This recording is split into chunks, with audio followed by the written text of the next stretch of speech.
quien vamos a conversar sobre el primer debate de los proyectos de ley, tanto el mal llamado de apoyo humanitario y el otro de organización de las finanzas públicas. Hoy con la novedad de que se ha retirado o en la comisión se está retirando el artículo 5 de la ley de apoyo humanitario, en donde se pedía que se cobre una cierta tasa a los bienes que estaban registrados en paraísos fiscales. Doctor, muy buenos días. ¿Cómo está usted y cómo ha sido llevado este primer debate? Buenas tardes, César. Buenas tardes, queridos amigos y amigas de la sintonía escuchada y vista de este importante medio alternativo de comunicación. Nos indigna que exista tanta doble moral. El país escuchó entre el jueves, viernes, sábado y hasta el domingo cómo vociferaron algunos representantes, disque condolidos por la tragedia de los ecuatorianos y del mundo, y que era urgente precisamente integrar en esa ley un fondo de ayuda humanitaria. Y parecía que eran sinceras esas posiciones, inclusive de gente de lo que queda del gobierno. Pero al mismo tiempo escuchamos la vocinglería de los mandaderos del banquero, que por todos los medios intentaron no atacar la propuesta, y dicho sea de paso muy claramente, ecuatorianos y ecuatorianas, la propuesta del artículo 5 consiste en gravar con el 2% a las propiedades inmuebles que tienen estos aventureros de la economía especulativa, que tienen fondos a través de personas naturales o corporaciones en los paraísos fiscales. No nos olvidemos que nosotros planteamos y ganamos consulta popular para que no hayan mandatarios en el país con recursos, con caudales en paraísos fiscales. Eso es malo, porque muestra una opacidad, una falta de patriotismo, una falta de cariño a su patria. ¿Por qué se llevan el dinero afuera? No les importa que tambalea la dolarización, lo llevan para no pagar impuestos, porque son refugios tenebrosos del dinero donde nadie les pide cuentas, ni de su origen, ni de su tributación. Esos son los recursos en paraísos fiscales, y esos son sus titulares, sus tenedores, sus propietarios. Pues bien, ¿cuántos son? Son pocos, pero son muy poderosos. Y cuando se les plantea que esas propiedades de los que tienen recursos y fortunas en los paraísos fiscales deben aportar con el 2% para la formación de ese fondo humanitario, saltaron como liebres e hicieron del debate una insultadera insoportable en contra de los asambleístas de la bancada de la Revolución Ciudadana. Esto le consta al país y sabemos por qué. Y lamentablemente la presión, el chantaje politiquero ha dado sus frutos. Esto sucede en la Comisión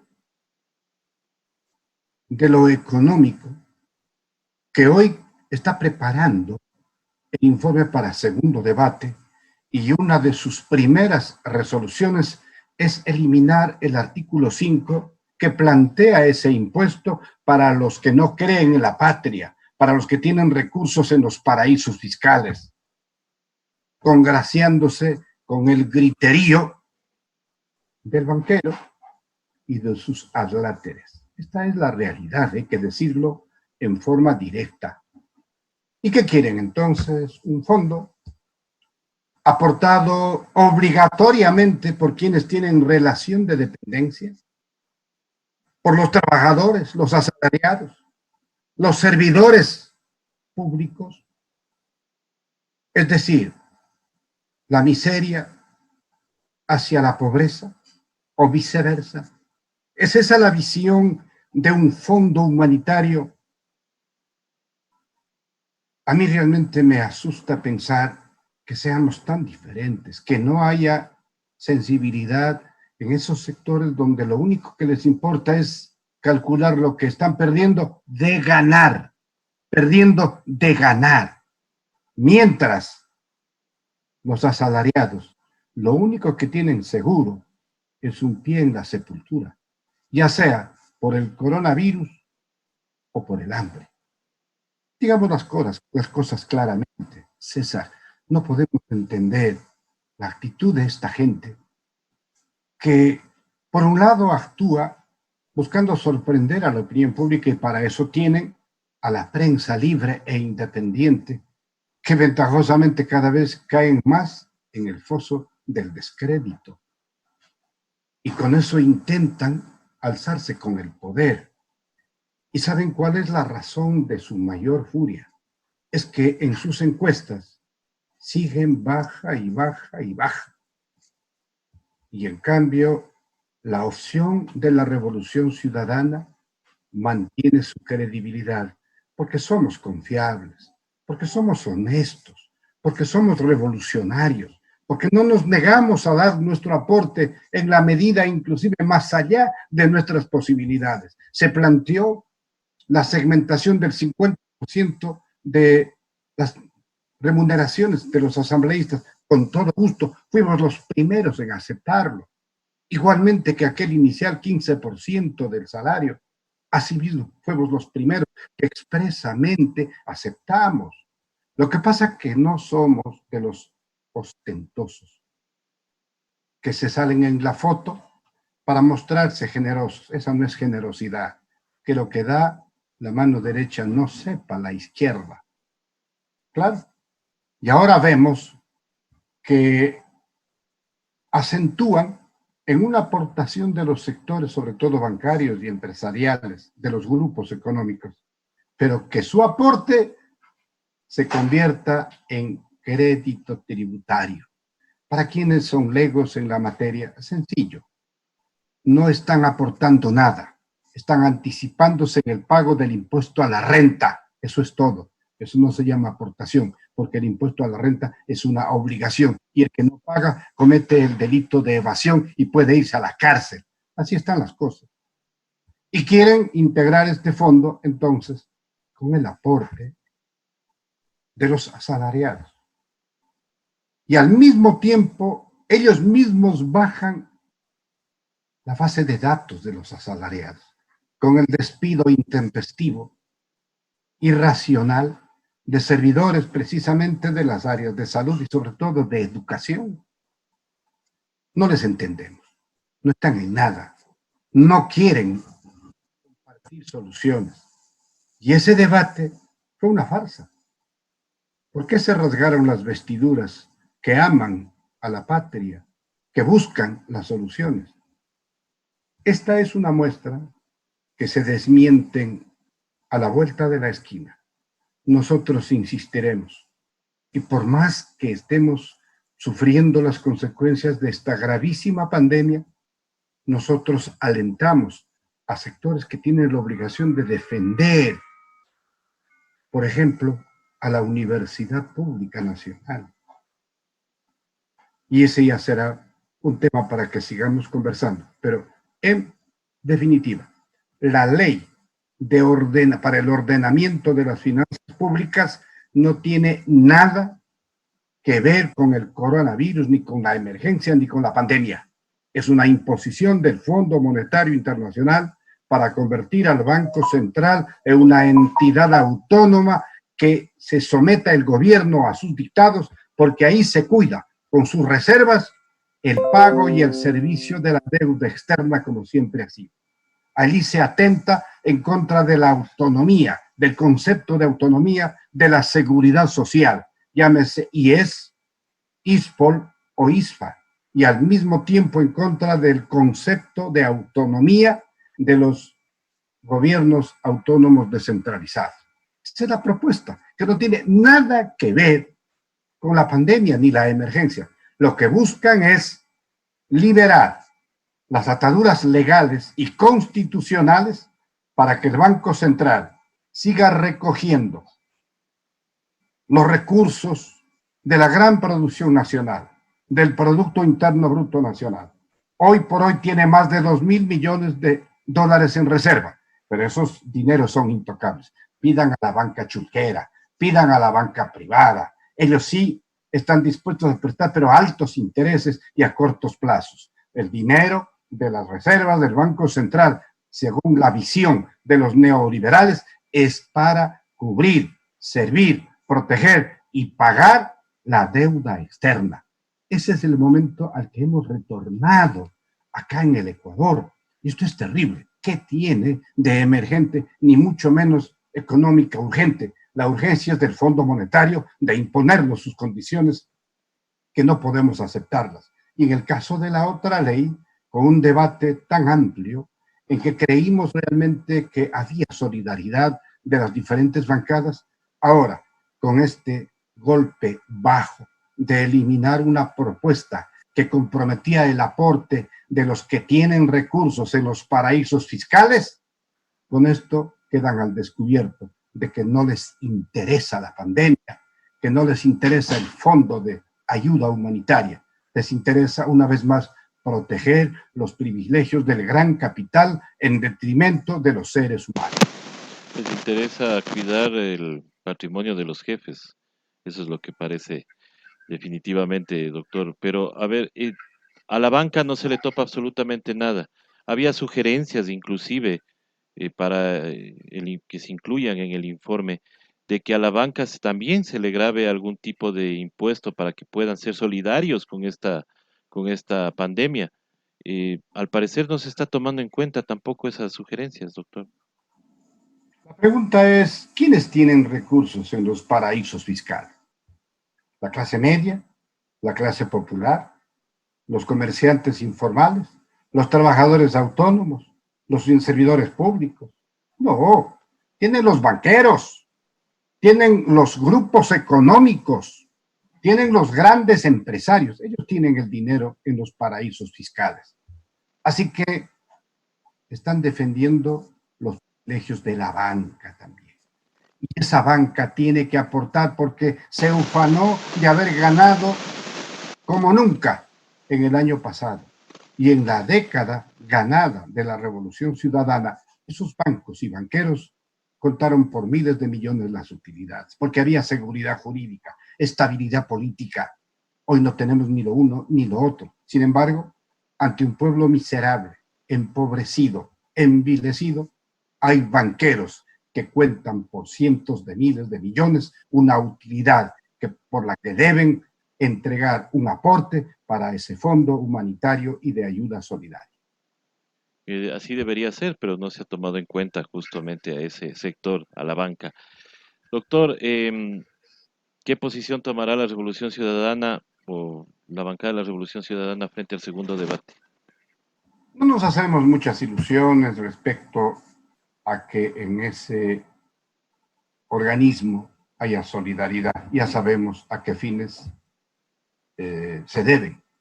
Sin embargo, vemos con cierta esperanza la actitud de algunas bancadas que piensan diametralmente opuesto a nosotros, pero que tienen una visión hasta el instinto de conservación. Estamos en un año preelectoral. Se les va a ir por las tranqueras lo poquito que representan en cuanto al respaldo del pueblo. Tienen que entender que es la hora de la solidaridad, que es la hora de formar el fondo común, pero no con la aportación del hambre y la miseria. Tenemos esa leve esperanza. Sin embargo, más bien creemos en que nuestra gente aprenderá a conocer a sus verdaderos verdugos y a sus aliados, que hemos actuado con consecuencia. Y claro, que rechacen aquella sucia campaña que se han desatado desde diferentes visiones del mismo grupo, que estamos intentando cobrar impuestos a todos los que tienen un inmueble. Farsantes, mentirosos. Es para aquellos que tienen inmuebles en el Ecuador y sus fortunas en paraísos fiscales para castigarlos. Si no quieren pagar ese impuesto, entonces traigan sus capitales al Ecuador. Esto no va a ocurrir, porque acá tienen que pagar impuestos. Esta es la verdad. Así que yo estoy pensando muy seriamente en que va a imponerse lo que están planteando desde Carondelet, porque ya han dicho que no va a moverse ni una letra. Entonces, ¿para qué mandan a la Asamblea? Es solamente un parapeto. ¿Qué les pasa? La Asamblea tiene la facultad privativa de llevar adelante la formulación, la formación de la ley, con primer y segundo debate, en donde se puede aceptar o no los planteamientos de la iniciativa del Ejecutivo. No puede ser que intenten que nosotros seamos un pasapapeles y que, igual que lo que dice el banquero y sus adláteres, pretendan que no se mueva una sola letra del proyecto original. Están equivocados. Allí hay dignidad, hay sectores que levantamos con mucha fuerza. La consecuencia y la finalidad que tenemos es defender esos intereses populares. Y de una vez, repetimos, no vamos a quedarnos a cuidar el puestito. Si quieren amenazar con la muerte cruzada, háganlo. El pueblo sabe cómo están las relaciones y la correlación de fuerza de los diferentes sectores. Así que yo les desafío a los sectores políticos que están representados en la Asamblea a actuar con consecuencia, o de lo contrario, serán desenmascarados por ese mismo pueblo, que sabrá exactamente, repito, quiénes son sus verdugos, quiénes son sus enemigos, esos mentirosos, esos lentejeros que se convirtieron en los grandes aliados de la traición. Doctor, y para terminar de darle duro a la clase media, el anuncio del recorte del presupuesto a las universidades públicas. En su provincia existe una universidad que peligra por este recorte. ¿Qué opina usted y qué puede hacer la Asamblea como para que no pase un recorte tan abrupto a la educación pública, especialmente en las universidades? Conozco que está actuando una asamblea de rectores a nivel nacional por el golpe que han recibido todas las universidades públicas. En el caso concreto de la UNAE, la Universidad Nacional de Educación, que funciona desde hace 5 años en la parroquia Chuquipata del cantón Azogues, capital de la provincia del Cañar, nos preocupa grandemente lo que está ocurriendo. Ya a finales del año anterior hubo un recorte terrible, lamentable. De su total de asignaciones, hubo un recorte por el orden de los 20 millones de dólares. Era de por sí un golpe duro en contra de la supervivencia misma de esa universidad. Tanto así que las extensiones de la UNAE, que funcionaron con mucho éxito en la Amazonía, en las provincias amazónicas del Ecuador, como una única alternativa de la universidad pública ecuatoriana, prácticamente quedaron obsoletas.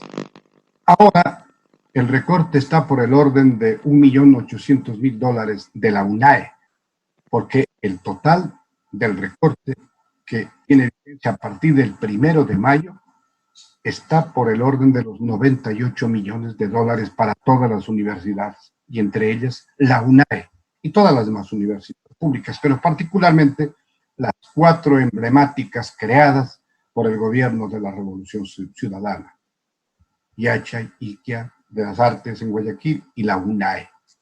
Así que conozco que existe una reacción en cuanto a la asociación de administrativos, la UNE-UNAE, los estudiantes, en fin, en diferentes colectivos han aunado su gestión de reclamo y de protesta, pero sobre todo de reclamo.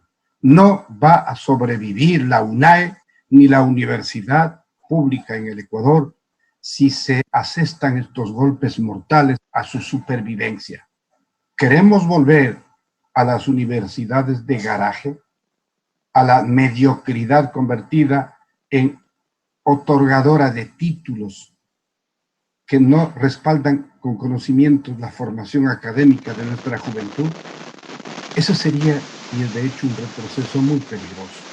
Si de algo nos ufanamos, es de haber creado conciencia de la excelencia en la formación, en el más alto nivel, una excelencia en la investigación, en el conocimiento, en la innovación, en el arte, en la cultura. Eso realmente para nosotros ha sido un patrimonio inmaterial maravilloso, invaluable, del que hemos tenido un sano orgullo y hemos pensado que es el patrimonio más importante de los ecuatorianos. Pero este golpe tan duro, este golpe prácticamente les condena a la desaparición. Y claro, esto no es más que el epílogo de aquello que ya vimos. En la visita del Ejecutivo a Yachay, el único comentario que mereció es que no tenía discoteca.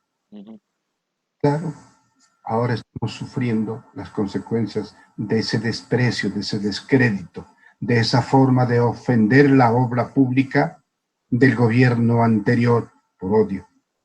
Y claro, hay otro tema que también nos duele, es que los cursos en línea que tienen que llevarse en todos los niveles de educación se encuentran con el grave problema de la falta de conectividad o de la que existía, la que desactivaron. Desactivaron los infocentros, sobre los sectores rurales. Y anoche nomás comentábamos con grupos de estudiantes que, por ejemplo, en la provincia de Bolívar, la Universidad de Guaranda, la provincia de Bolívar, tiene el gravísimo problema de que no hay conectividad para sus estudiantes que viven en el sector rural, en el sector campesino, apartado y alejado, y eran precisamente los que hacían los cursos de asistencia presencial, pero hoy tienen el gravísimo problema de falta de conectividad, porque lo despreciaron, porque creyeron que estaba por demás, creyeron que era una novelería, y ahora vemos que la banda ancha, que el Internet para todos, en forma gratuita, fue quizá una de las mejores herramientas que pudimos llevar adelante precisamente para conectarnos. Y hoy por hoy, hasta eso peligra. Es decir, vivimos un momento sombrío en cuanto a la educación en todos los niveles, y particularmente en la Universidad Ecuatoriana. La educación superior corre un gravísimo peligro, y en el caso de la UNAE del Cañar, corre el riesgo de desaparecer. Corre el peligro de desaparecer algunas universidades y obviamente algunas carreras. Qué pena que la decisión haya tomado un presidente que fue condecorado inclusive por la Universidad Central como el mejor egresado de administración pública, pero se ve que no ha aprovechado los conocimientos. Es grave el momento que vive el país. Sabemos bien que en el Ecuador, este momento, se han soltado un tanto las amarras, como se dice. Hay una reactivación en cuanto a que salieron desde ayer, comerciantes. Esto nos pone en una situación de riesgo mayor, porque entendemos que la única forma de precautelar la salud y la integridad de la gente es la cuarentena y el quedarse en casa. Lo otro es quizá un paso audaz, un experimento, para no nos pase la factura. Yo, desde mi visión, que pertenezco a un grupo vulnerable de la tercera edad, me encuentro realmente preocupado. Ojalá no nos pase la factura dolorosa, aquello que está ocurriendo en este momento. Y en lo demás, una vez más, nosotros somos gente invariable en cuanto a la consecuencia con los altos valores nacionales.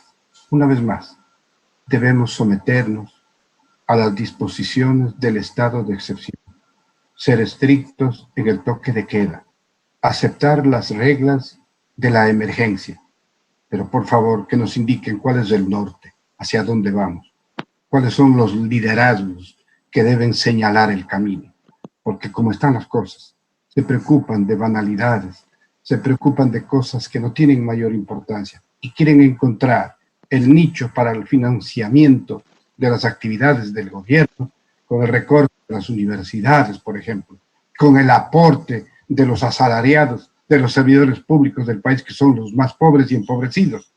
Y no se dan cuenta que quienes deben colaborar realmente, porque son sus aliados, porque les sustentan, deben exonerarse de esta obligación, y eso repudia al país. Queremos que todos metamos el hombro, pero todos, y en la medida de su capacidad económica, que paguen los que más tienen, que no se cargue la mano en contra de quienes obligatoriamente serán víctimas de un descuento, disque con la visión de crear un fondo de ayuda humanitaria.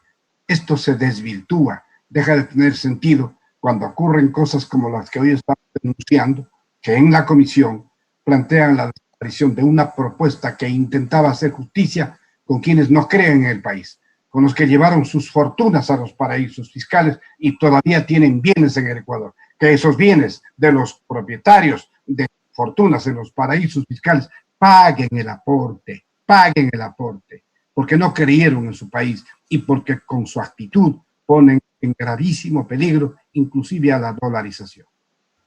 ¿Qué es lo que más debería preocuparnos ahorita? Porque la dolarización lo que se mantiene es justamente con capital, y capital aquí, en el Ecuador, con circulante.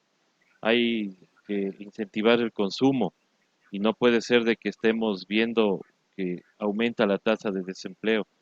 Eso no se ha visto tampoco en el proyecto de ley, y al contrario, estamos viendo que quieren flexibilizar algunos temas laborales. Quiero preguntarle exactamente este tema, porque ha habido mucha discusión sobre las resoluciones del Ministerio de Trabajo con respecto al COVID-19, que no sea considerado una enfermedad profesional o un accidente laboral. ¿Qué opinión le merece a usted, doctor, este tema y esta, yo digo, arrogación de funciones del Ministerio de Trabajo, porque existe la Dirección de eh, Riesgos de Trabajo en el IES y ellos no se han pronunciado al respecto? Ellos van contra la corriente de lo que define la normativa internacional de la OIT respecto a la significación de enfermedades profesionales.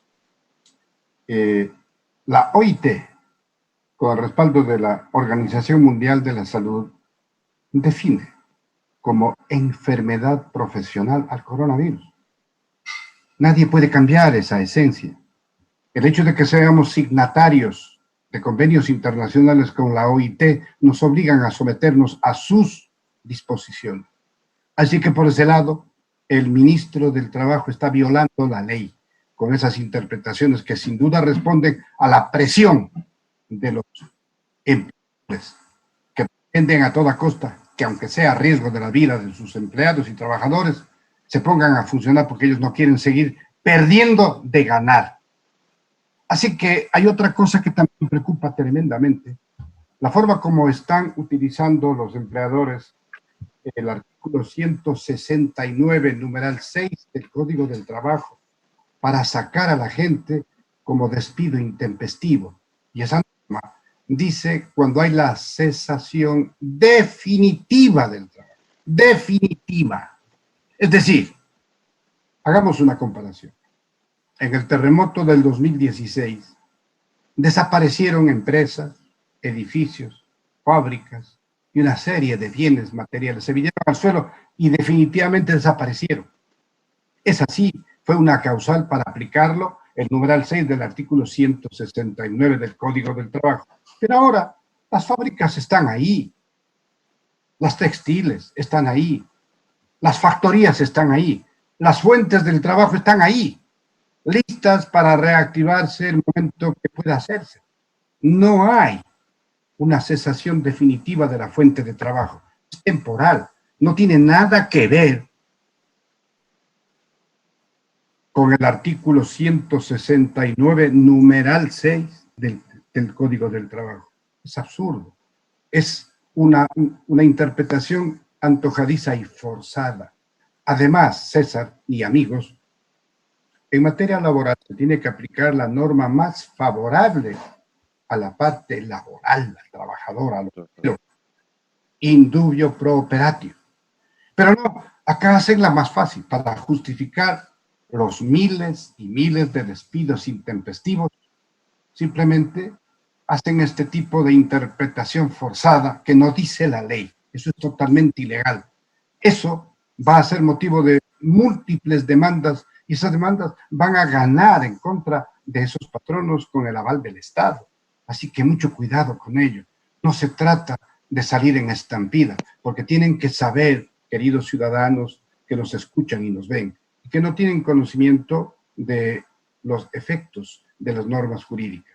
Cuando se trata de un despido intempestivo, no le pagan ni un solo centavo de indemnización al trabajador, por más que haya laborado 30, 40 años en la misma empresa y el mismo empleador. No le paga, es el despido intempestivo. Pero cuando se trata de un despido, entonces se aplica todo lo que garantiza la Constitución y el Código del Trabajo a ese trabajador cesante. Tiene derecho a las indemnizaciones que contempla la ley. En el otro caso, le sacan sin ninguna responsabilidad y sin un centavo de medio. Eso no es ni cristiano, queridos amigos. Eso es terrible. Eso es aprovecharse de la pandemia para volver a obtener réditos. Así son ellos. Así es esa gente. Así es, y eso es lo que estamos viviendo, pero bueno, doctor, esto vendrán algunos juicios laborales que vendrán seguidos, obviamente, luego de que termine esta pandemia para algunas empresas, porque o sea, las empresas siguen laborando, las empresas están ahí, o sea, no tienen nada que ver el artículo 169, numeral 6, pero al parecer ahí algún asesor jurídico se le ocurrió tratar de interpretarlo y obviamente se están tomando de eso. Y hay medios de comunicación inclusive que lo están haciendo, ¿no? Diario La Hora, Canal Uno, que han despedido a algunos colegas. Pero los gremios de periodistas están preocupados más de defenderle a los funcionarios de gobierno. ¿Qué opinión le merece a usted el comunicado de la UNP, que además se arroga la representatividad de todos los, eh, los núcleos del Ecuador, cuando solamente es el núcleo de Pichincha el que hace este comunicado? Es lamentable el bajo nivel en el que cayó la prensa, que ellos mismos llaman libre e independiente. Ni ellos mismos se creen. Es el momento más nefasto en la historia del periodismo. Eso es terrible. Eso es lapidario para la vida nacional. La prensa, aliada natural del capital, de la banca, del gobierno, que tienen su corazoncito, ok, pero no pueden ser tan lapidarios y contrarios a los altos intereses del país. Este momento, la prensa tiene una responsabilidad que no lo ha cumplido ni de lejos. Están al servicio del poder, pero no lo hacen gratis. Eso es lo peor. Eso es lo agravante. La prensa es un contrapeso muy importante. Es la voz que representa el sentimiento de la gente. Pero este momento es la voz oficial de los explotadores, de los banqueros, de la gran empresa, que son el sustento de este gobierno. Ya llegarán momentos en que se evalúe cuánto daño hicieron y siguen haciendo. Por eso se bajaron la ley de comunicación, para no tener ninguna responsabilidad ulterior por lo que hacen o dejan de hacer. Porque es terrible. Es terrible, por ejemplo, que se desmerezca a la prensa extranjera. Nosotros no tenemos nada con esa prensa extranjera, ni a favor ni en contra, porque ni siquiera nos paran bola. Pero cuando existe investigación periodística para dar la noticia, resulta que tiene que pasar por el filtro de quienes detentan el poder y eso no es así. Eso es una dictadura. Es el sometimiento de los medios de comunicación a los antojos del mandamás de turno. Y ese triste papel están cumpliendo no solo los periodistas como tales, en forma individual, sino como gremio. Tendrán que dar explicaciones a la historia por esta que es una traición a ese juramento sagrado de decir la verdad desde la visión de cada uno que se sienta periodista, columnista, editorialista, reportero, investigador. Así es, doctor, y queremos agradecerle por haber estado con nosotros. Queremos agradecerle por sus conceptos aquí en Hoja de Ruta. Nosotros siempre vamos a estar consultándole a usted sobre los temas que se dan en la Asamblea Nacional. Queremos agradecerle, doctor, y queremos dejarle con un mensaje final hacia toda la audiencia de Hoja de Ruta.